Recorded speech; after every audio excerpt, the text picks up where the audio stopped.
You've tuned in to Powerhouse on Purpose podcast, your go-to space for inspiration, empowerment, and practical strategies to unlock your potential and step boldly into your purpose. Welcome to Powerhouse on Purpose podcast. We are excited to have you. I have been excited to do our recording ever since our pre-interview. I love your spirit, and I just love what you bring to the dynamic of even who we are as Christians, who we are as women, as far as women in business, and for others to be impacted and influenced by your expertise and by your experience. So tell us more about you. Well, thank you. I definitely enjoyed our original conversation. My name is Alisa Corpening. I go by True, and I am a full-time project manager. I work with business owners and those desiring to be business owners to help them strategize and execute in their business. And I'm excited to be here on a podcast and just share more information and just making sure that people can leave or viewers can leave with something that's tangible. Honestly, our pre-interview, I went back and watched it probably about 3 times because you dropped such nuggets before we got off and you were just so helpful. And I remember saying, I have a goal of having this many streams of income. And you was like, you already do. Boom, boom, boom. I was like, wait a minute. And it went so quick, but it was such good info. And women are going to, if they're not flocking at your front door for your help, they sleeping on themselves, okay? Not sleeping on you, sleeping on themselves because you have a unique gift. And I believe that if taken advantage of, women, people just in business will definitely have a successful meeting with you because there's just so much, you're almost like a whale. I was like, she's like a whale. And if you remember, which none of us probably ever have. But if you're at a well, you have to take the bucket, you have to lower it down, and you wait to get to the water, and then you have to pull it back up, and you're pulling. You're like walking up to the well and turning on a faucet. That's how it felt to me. I was just like, it wasn't even hard work. And it's like the work I would have had to do to really gain that knowledge or see that perspective, you just pour it out.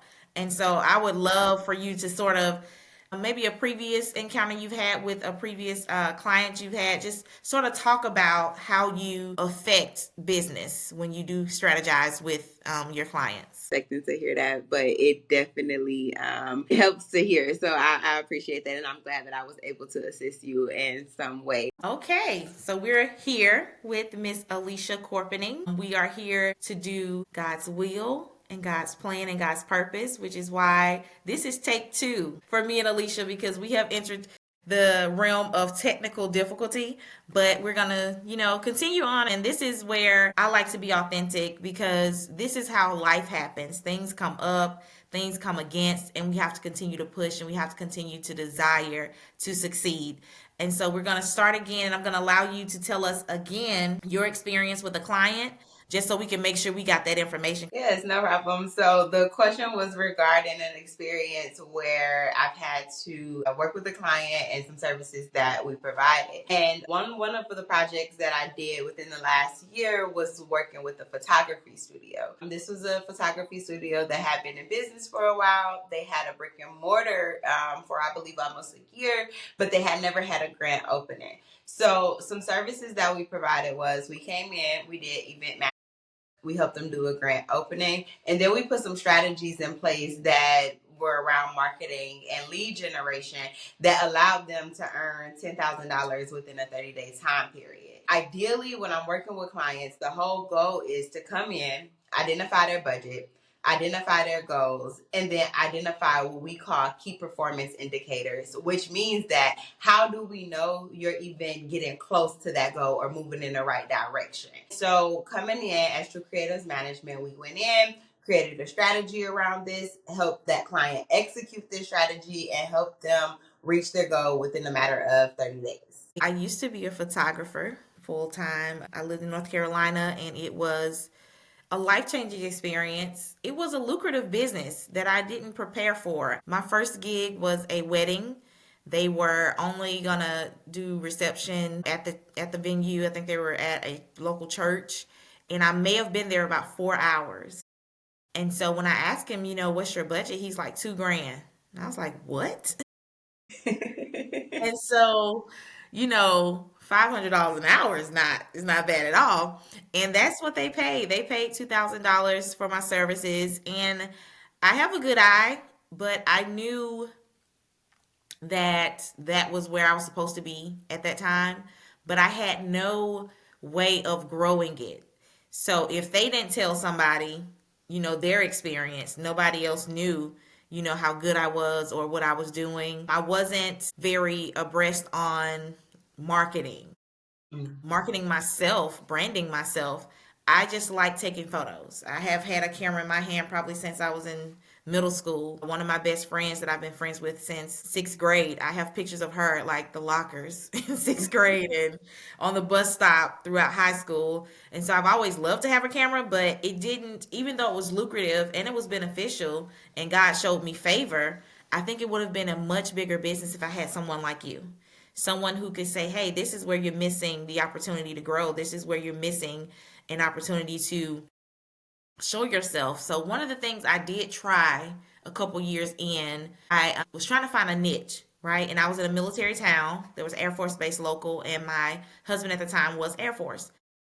And so I decided I was going to angle for military weddings. You know how military men, they find out one and, oh, we want to get married, we're going to run to the courthouse, Right. right? And so I had this maybe about 3 months of just doing quick shots at the courthouse, and it was very, very fun. Once again, very lucrative. I wouldn't be there more than an hour. And so with my full-time job, it kind of worked. But I remember thinking, I don't advertise myself enough. At the time, I have connections with the base, but I didn't tell anybody, hey, this is what I'm doing. I just kind of waited on people to come to me. And so, what you can provide is very, very helpful for people in business. I want to shift gears and kind of talk about what brought you to this space. What did you experience and what have you gone through that helped you find this purpose and knowing that this is what you're created to do? Yeah. So the story you just gave is really perfect segue to answer that question, because there's so many people out there who have a purpose or a passion and have made profit from this purpose and passion, but have not identified ways to grow it. And so they end up getting stagnant. They get stuck in a certain space, or they end up pivoting to the next thing. And yes, there's like seasons, and not everything is meant to be for everything. But then there's people who want that passion and that purpose to align with their profit, and they want to make it a career, and they want to grow it, and they want it to work out. And so I started to see that happen over and over and over and over again. And I was like, one, I'm really great at assimilating information. I'm always in the books and watching the videos or investing in mentorship. And so those things helped equip me with certain skills. Now, going back a little bit, before I became True Creators Management and all of those things, I have a cousin.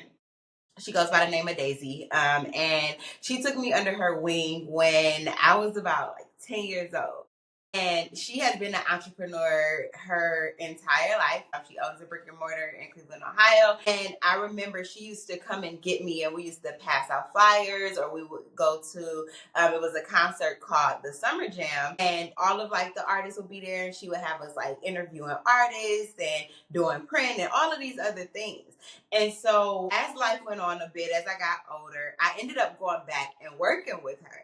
And she would go out of town to Africa for like 30 days, 40 days at a time. And she would leave me in the position to run her entire brick and mortar business. And so there I started to develop more and more of a passion to say, okay, I can do this, or a confidence more. I developed a more confidence to say, okay, I can do this, and I can do it for other people. I see the areas that I'm adding value in this space. So I think a combination of those experiences, seeing other people struggle, and then going on my own journey, and people not always having the answers for me, gave me this thing to say, I want to build something that's going to assist other people and help them grow. And then honestly, from there, God just aligned everything for me. Like, he aligned the steps, he ordered the steps. Every position that he put me in allowed me to grow. I literally, while working at her business, someone walked in one day with this folder that said Ohio Media School. I had no idea that that was about to open up the door for me to go to school for media marketing and broadcasting, for me to build my own internship, which is True Creators Media and Management today. I didn't know that it was going to put me in position to go back and work for Ohio Media School and help them scale and grow their business. I didn't know that it was going to open up the doors for me to sign $500,000 contracts at this point, but it did all of those things. So that was the passion. That was the thing that got me into it. Seeing other people experience it, plus my own experiences, and me just having that passion to assist people with my natural gifts. Speaking of natural gifts, I think sometimes we lose sight of how we can be purposeful with what naturally works for us. Growing up in America, growing up in environments that say, oh, do this, do this, do this, the inevitable American dream, as some call it. What was it, that experience of your cousin, that allowed you to have a different thought process? Because, most people traditionally will say, go to school, graduate, get the degree, get the career, get that job position you want, find the husband, get the house, and have the children, and raise them to do exactly what I have done, right? But when it comes to creatives, when it comes to us who don't exactly fit the mold for what others have said is success, that is when I know I've met my people. I am not cookie cutter. It just doesn't work for me. Recently, I had someone mention, they're like, you do a lot. And I was like, yeah. And they're like, but you need to sort of like hone in on one thing. And me being how I am, I said, why? Right? If I can do three things, why hone in on one? And I'm in this era of my life right now where I left my corporate position, very successful in it, great salary, but I really prayed and really felt that God was saying it's time to move, because there's things I need you to do that this job keeps you from doing. And so what I'm essentially doing this year, and even towards the end of last year, because I left as of October, I believe that I'm testing the grounds. I know God told me to publish a book. I know God told me to do this podcast. Those two things aren't going to change. I published the book, and He put another book on my heart, so I'm writing a second one. And this podcast will be fully functional unless God, pivots until He tells me to do something else. I'm going to make sure I do this, right? So with this, I also baked cake this last season. I loved my grandmother, and she used to bake. And when I get into my little spaces sometimes where I miss her, or I wish I could just call her or go to her house and be like, Grandma, what you think? Because I can't do that, I tend to bake. It makes me feel like I'm with her. It makes me feel like I'm near her. And it just gives me a bit of a peace when I get into my sorrowfulness about her not being here. And so people were asking me, hey, can you bake me one? Hey, can you bake me one? And I was like, you know what? I'm going to do Carolyn's holiday cakes. When the holidays come around, I'll bake. The rest of the year, I'm not doing it, right? Because it's not a business I'm trying to start. But I did do that. The next thing that I did last year was, well, before I left my job or anything, last March, I started my skincare line. So after COVID, I got COVID, and I was very, very sick, and it did not go well. And I did think this might be it. I was not doing well at all. And so from there, once they had the shot or whatnot, I went and got the first one. Fully regret it. I do think I have residual symptoms. I have dry patches on my skin. They say I have eczema now, and it's so drastic on my hands and feet that it really gets cracked. And so I couldn't find a product that would help anywhere. Nothing was helping, Vaseline, cocoa butter. Nothing was penetrating the skin enough to keep me in a smooth, moisturized place, especially on my hands and feet. And so I developed my own products, shea butter based, but I didn't want just anything. I wanted to be able to feel like I'm not just throwing shea butter on myself every day. And so I whipped it, and then I started to scent them by the perfumes that I like to wear. And so I made it into a business. So that's also something I'm doing. And so have you ever encountered situations or people who have come against what it is you're trying to do, what it is that you're trying to succeed? Have you ever been told that it wasn't possible? So many times, and I believe that that's something that's a part of the journey, for lack of better words, where you're gonna always have something that counteracts what it is you're looking to do. Simply like how we got on this podcast, and there were so many things that tried to stop us before we even got to this point. And so I think that I'm gonna give you the end before I go into depth. And the end of it is still pushing through. It's still being consistent and very clear on the vision. Like even the word tells you that, write the vision and make it clear. And I think that when that is done, then you are now in a position to know and expect things to try to come against it, but to not lose sight of that vision. So I think there's a couple of things there. So one, there's that aspect to where people will try to put you in, they'll essentially deflect. Like, okay, they can only handle one thing, so they expect you to be in that same space. Now, being a project manager, I do think there's a process for doing multiple things. There's a way that you do multiple things. I do think mastering one, grow in that area to where it can be on autopilot, or you understand all of the operational procedures of it. You have SOPs in place. You have all of these things in order to where even as you build out your team, or even if you're doing it by yourself, it's on autopilot and it is in the best position to be successful for you. And then kind of leveraging or branching off or building upon those things. So I do think there's a process for doing multiple things, but I am 100% adamant about the fact that you do what you can handle. Sometimes it's not that you're doing too much, it's that other people aren't doing enough. And I think that starts to create a conflict. There's been several people along my journey who has, tried to get me to do something different, or said, you should be doing this instead of that, or why not just go to school? And I think the one that probably pierced me the most was my mother. I love my mother to death. Like, that's my ride or die. She, well, not but it's contradicting. So, yet, even still, with her being the person And that brought me, yes, and with her being the person that brought me into this world, she was one person, like, she was just like, her exact words, if it hasn't worked in 7 years, or it hasn't gotten you to where you want to be in 7 years, don't you think you should just do something different? Your business isn't enough. Like, these are some things that she said. And as a creative, as someone who took something out of her mind and brought it to life and has had people pay her thousands of dollars to do it, it's like, how do you not believe in me? But there's complete strangers that believe in me. It was something that I just could not understand for the life of me.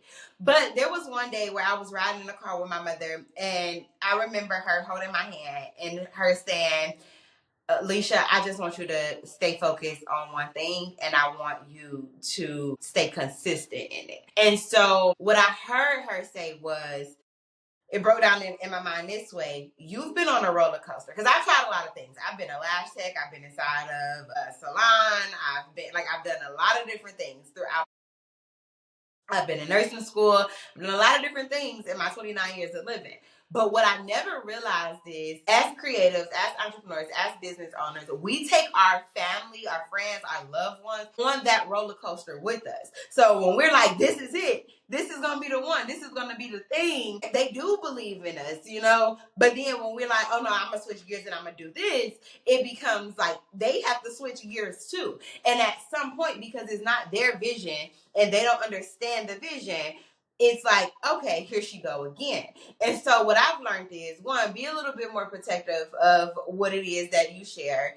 Write the vision and make it clear. And then once you have the vision and you have it clear, everyone attached to you, everyone who's going to be a part of your team, everyone that's family, that's friends, that is in that inner circle, make sure that they clearly understand the vision. So as you're navigating, as you're moving through, it blocks out the noise. It blocks out the doubt. It's like, okay, that's just a part of what she needs to do right now to get her to the end goal. This isn't it. This isn't where it stands. So yes, people have tried to push the American dream on me several different times, but being the rebel that I am, it never sticks, because how can you put a creative in a box? Like, there's no ceiling and no walls. always saying that. So growing up, I feel that I was a very responsible child. Like if they put something in place, if there was something they wanted me to do, or if it was something that, they said don't do, I try to stay in that space, right? So I would have never called myself a rebel Mm-hmm. growing up. I would have never. But I am the epitome of the rebel. Now I understand it. I'm like, oh, I didn't do anything of what they expected or desired, honestly. I was argumentative as a kid. Like, I was a why child. Tell me why. Mm-hmm. And for them, that's like, of course, disrespect. You don't question me, but also, it was told to me like you like to argue, and I'm like, I just want to know why. So I didn't see this argument, but I was on the debate team in high school, and my goal was to become a Supreme Court justice. But it was because they said I was good at it. You like to argue. Oh great, I can be a lawyer, right? Right. And so then go to school. I'm in it. I'm criminal justice and sociology, and I'm sitting there like, yep, I don't want to do this. This is not, my heart's not in it. I don't care to get criminals off to be able to be successful. Like, I don't want to do that. And some of the best lawyers and people who reach that level of success to be on the Supreme Court had to bite the bullet sometimes. They had to do some cases they may not have loved. And I just was like, nope, not willing to do that. And so that rebel in me, I believe, began to show more as I realized that the plan or the layout originally I didn't fit in. And Mm-hmm. so, what do you do when the mold that you see around you, or the mold that you believe you were supposed to be, you thought it was your mold, when that changes, it can be a hard process. And so, what advice would you give to someone who's in that space right now, who thought they were going to do one thing, but they're in a space of knowing that that doesn't work, but they're also not sure what is going to work? So that's a great question. One of the first things I always say, going into anything, you have to have an open-minded bit of being able to pivot.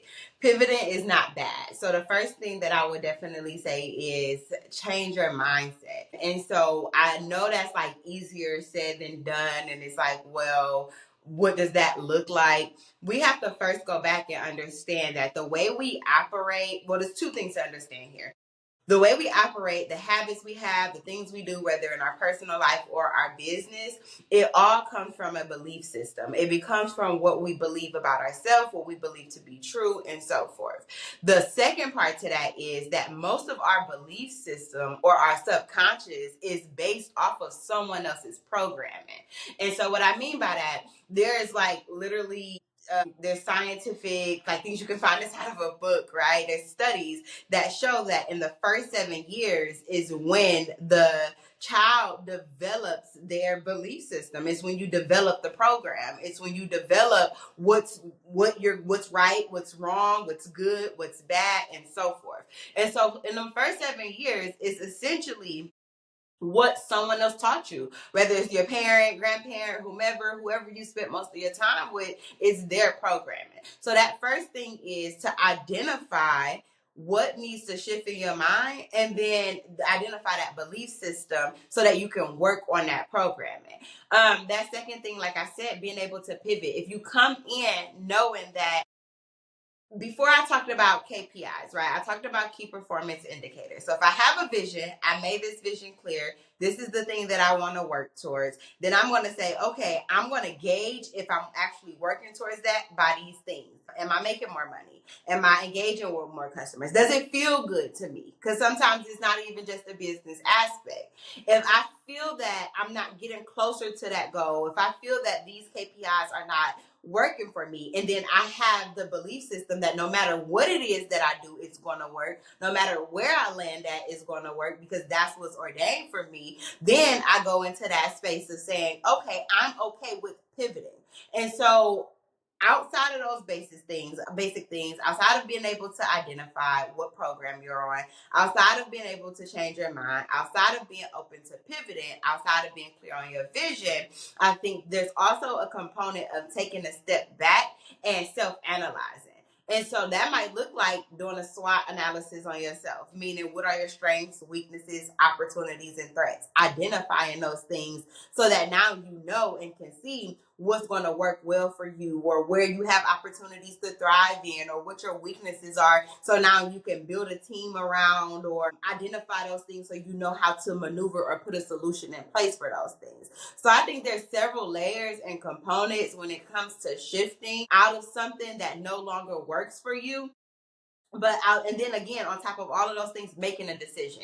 Sometimes we like to stay places, whether it's places in a business, in a relationship, in places that a little bit longer than we need to. So I'm not saying make abrupt decisions and take an abundance of risk and just navigate because it doesn't feel good. Because a part of business, a part of entrepreneurship, a part of growing as an individual, sometimes there are seasons of being uncomfortable. Sometimes there are seasons of not making money. Sometimes there are seasons of this just doesn't feel good.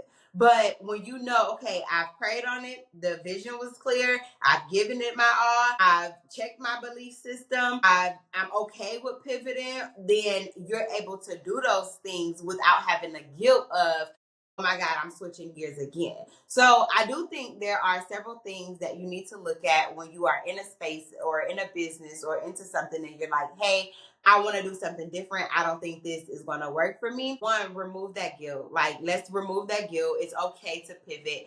And if I could give any big piece of advice out of everything that I just said, like if you remember nothing else, I think the biggest thing to be able to identify is anytime you go into something, especially business, anytime you go into something, you need to already have an exit strategy.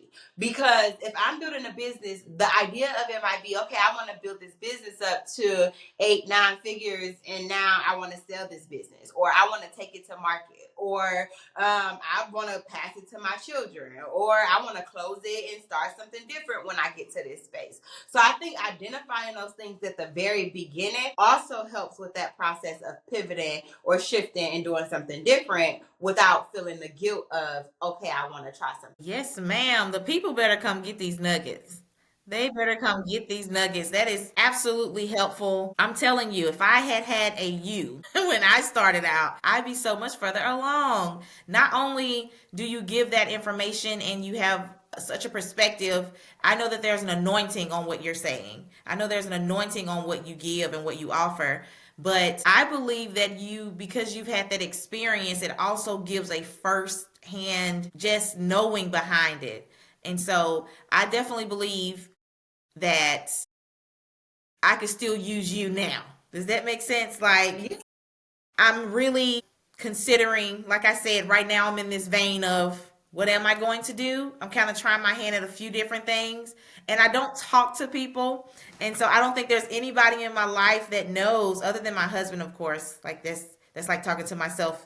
But I don't know if people understand that I'm dibbling and dabbling just to see which one I want to do.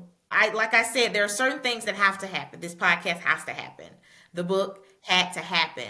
But when it comes to which business I want to focus on and really develop into not the master plan, but the master's plan, because I only want what God wants for me.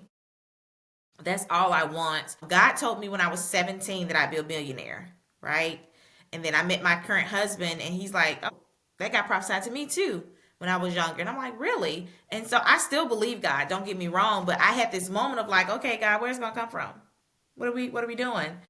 So he brought me back to a memory. When I lived in North Carolina, I was working for the state of North Carolina. I was the department I worked for, my supervisor. She was talking to me and she would always want to give nuggets. She was a successful black woman. And so I felt like as a younger black woman, she was trying to give me insight and she would always give me her advice on things. And so one day I shared that I had thought about doing this box. And I was like, it's going to be called Pamper Me Pretty.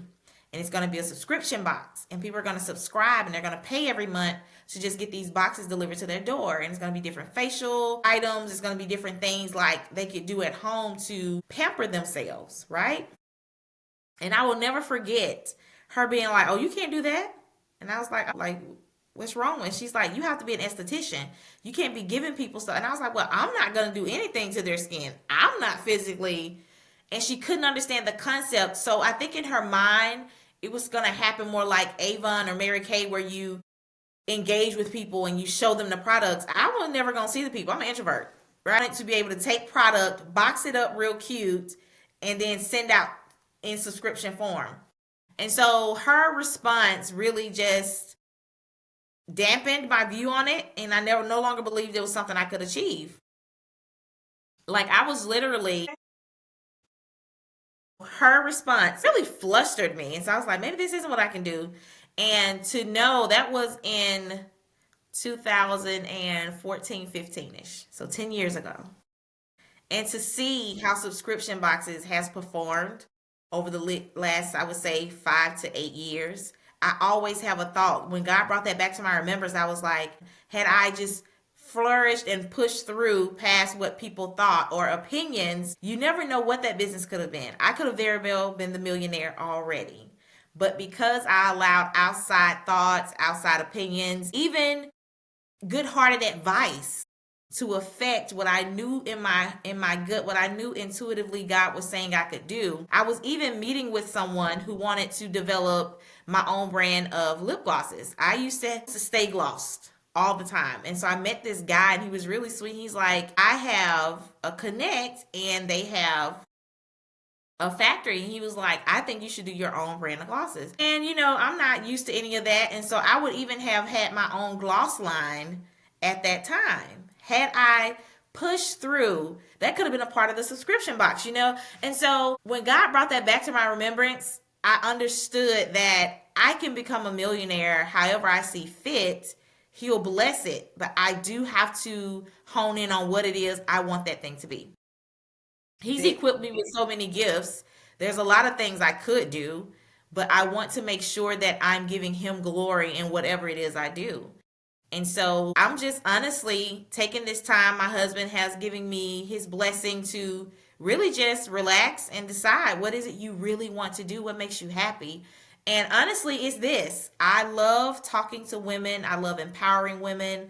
I love to see us come together in ways that help us build and grow. I love to see us support each other.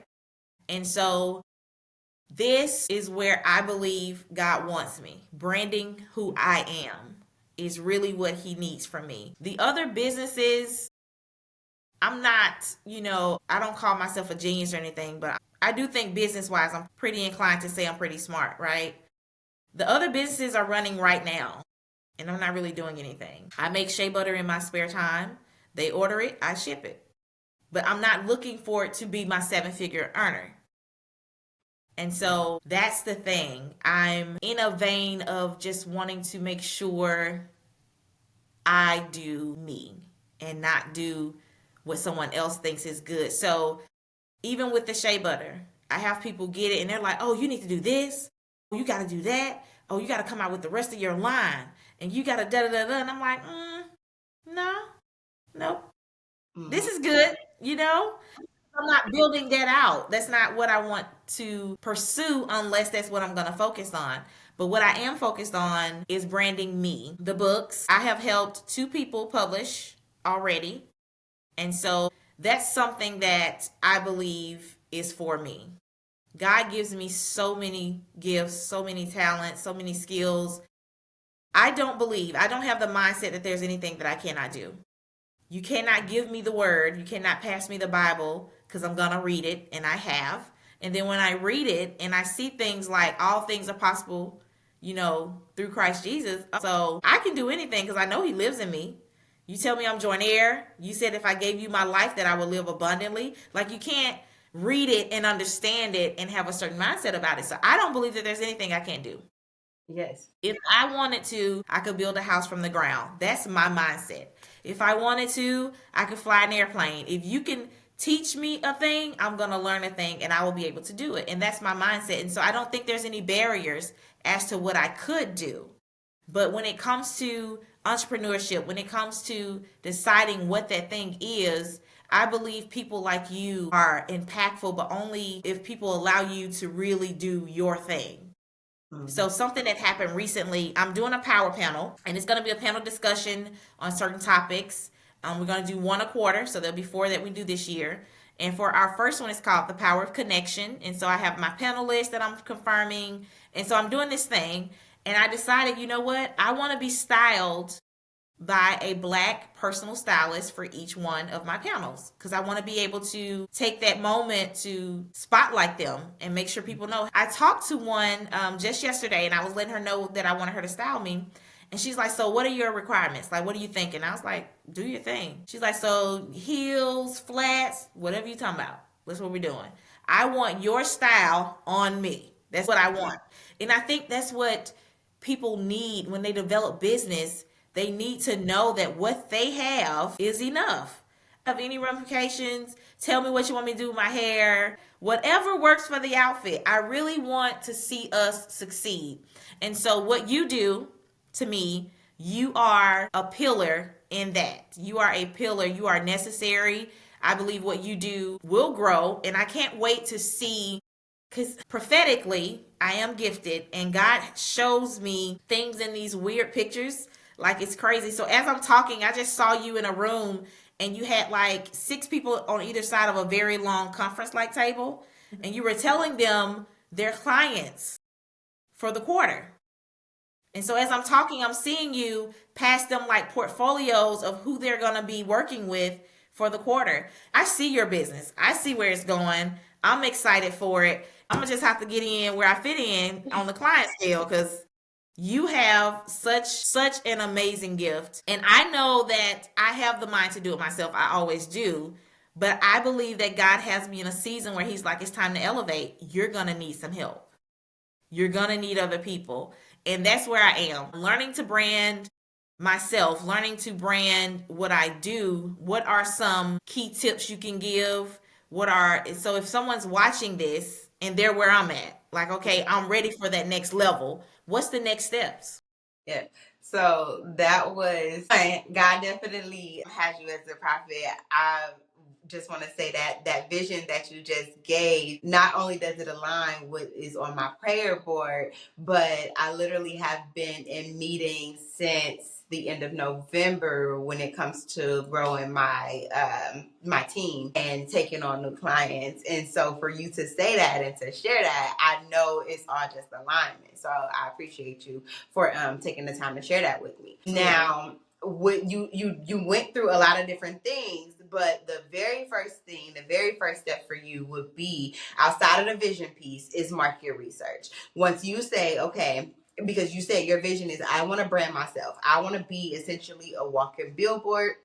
So that looks like you probably want brand partnerships. You want to be able to promote other people's businesses. You want to promote other people's lip gloss line. You might want to promote your shea butter through just being yourself and being in different spaces authentically. And that is a thing. We are in the season of that. And so with that being said, outside of that vision is a little bit of market research. And what I mean by market research is you looking at and identifying what hair care products do you normally use? What lip glosses do you typically use? If you wear eyeliner and eyeshadow, what do you typically use? Where do you buy your clothes from? The things that you do in your natural day. What do you eat? What does your diet look like? Identify not just what those things are, but who's the owner of these brands, because those are brands. And so being a walking billboard, building out yourself as the brand, what do these things look like? What are they looking for? Are they looking for someone like me? Obviously they are, because you're someone who utilizes their products or their services. And then you want to go into that space of saying, how do I present myself to them? So one of the first tangible things I would tell you to create is what's called an electronic press kit.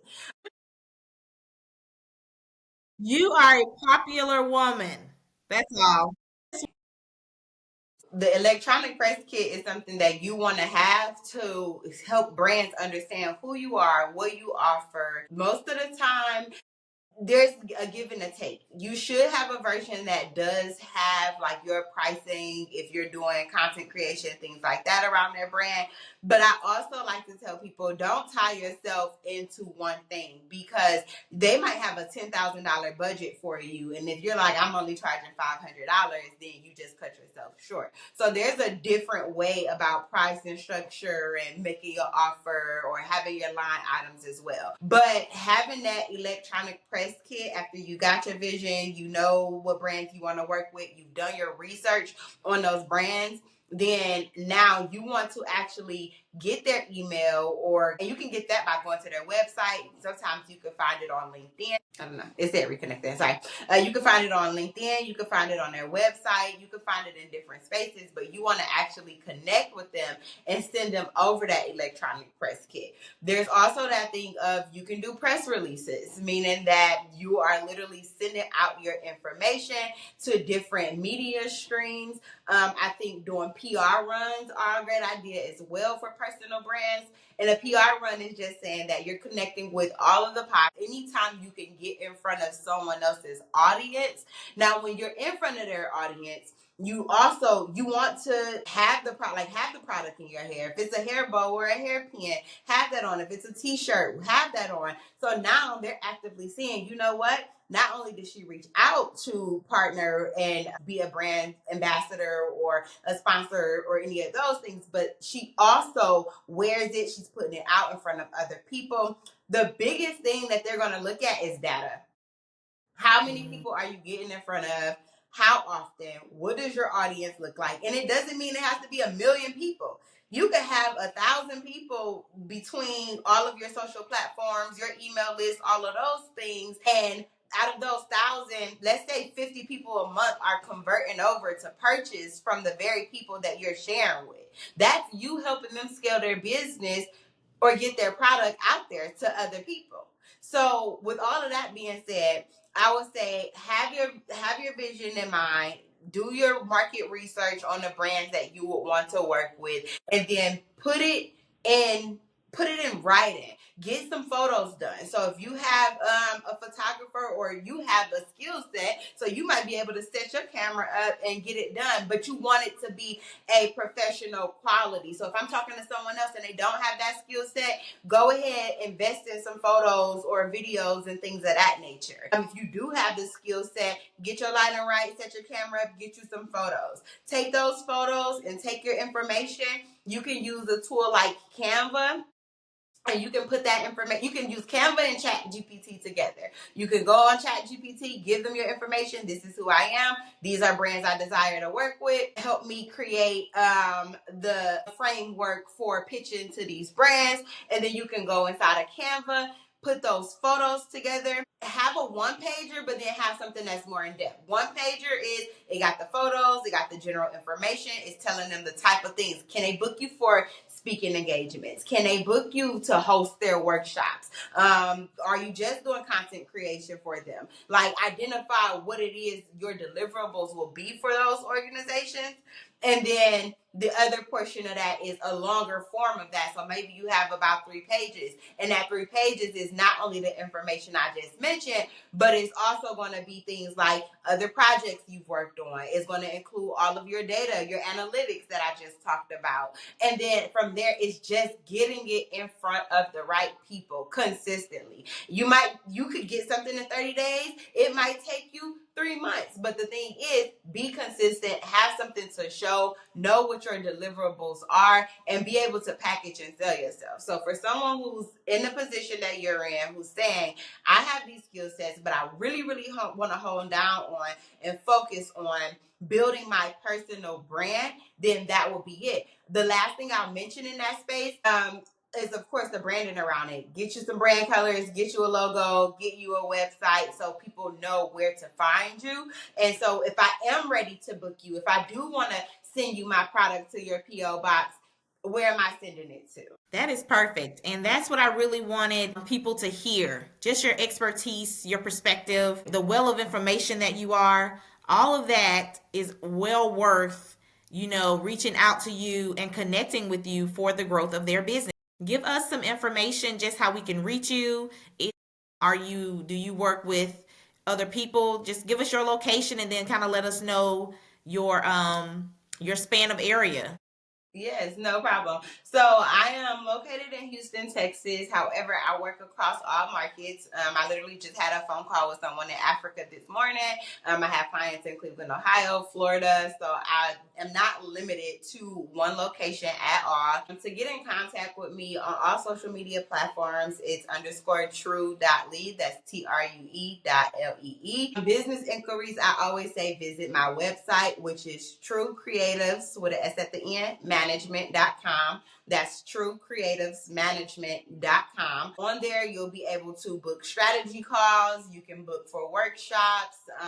We have different services and programs that we offer. Things can be found on the website. In addition to that, I do something called a business spotlight. So maybe you're not ready to move forward with services, but you are looking for a space to be able to share your business or what you have going on. We do monthly blog write-ups. If you subscribe to the email list, you also are able to receive monthly business newsletters where I give out different tips and tricks and tools that you can use to grow and expand your business. But to connect with me, it's always best to go to the website first. I answer those people first, if I'm being honest. And then social media platforms as well. So truecreativesmanagement.com is the best way to get in contact with me. Other than that, on social media platforms is _true. All I can say to viewers and listeners, hey, get in line behind me, okay? I am signing up. I will be subscribing to the email listing. All your tips and tricks I know will be helpful. I will definitely be reaching out to further strategize and really streamline what it is I intend to do moving forward. Thank you just for allowing us to have you on. You are a powerhouse, an amazing person with such nuggets, and even to have the heart to want to share. I am so grateful. I just mentioned to someone recently, one of our panels is going to be called The Power of Black Business. And I told them that we will talk about Black entrepreneurship and different things that we do as Black people, but we'll also have the conversation of where we can change our thought process of working together. Something that we as, a community, we love to tell people to mind their business. But I want you to mind my business. And that's how I'm moving forward when it comes to business. Mind my business. Ask me the questions. If you see something I'm doing that you think you could be successful at and I know anything to help, I'm going to tell you. I'm going to tell you what I know. I'm going to help in any way I can. But I also want us to encourage each other to not gatekeep. And so I just appreciate you being here today and offering up all of the nuggets of information. Give one final nugget. So if there's one nugget that I can leave the viewers with today, it would be in all things, gain wisdom and understanding and execute. Don't forget to execute once you have wisdom and understanding. My name is Alisa Corpening. I go by True. I'm the owner of True Creatives Media Management. Perfect. That's a wrap. Honey, it took us a while to get here. Thanks for watching. Like, share, comment, and subscribe to receive future notifications and to stay plugged in to the Powerhouse.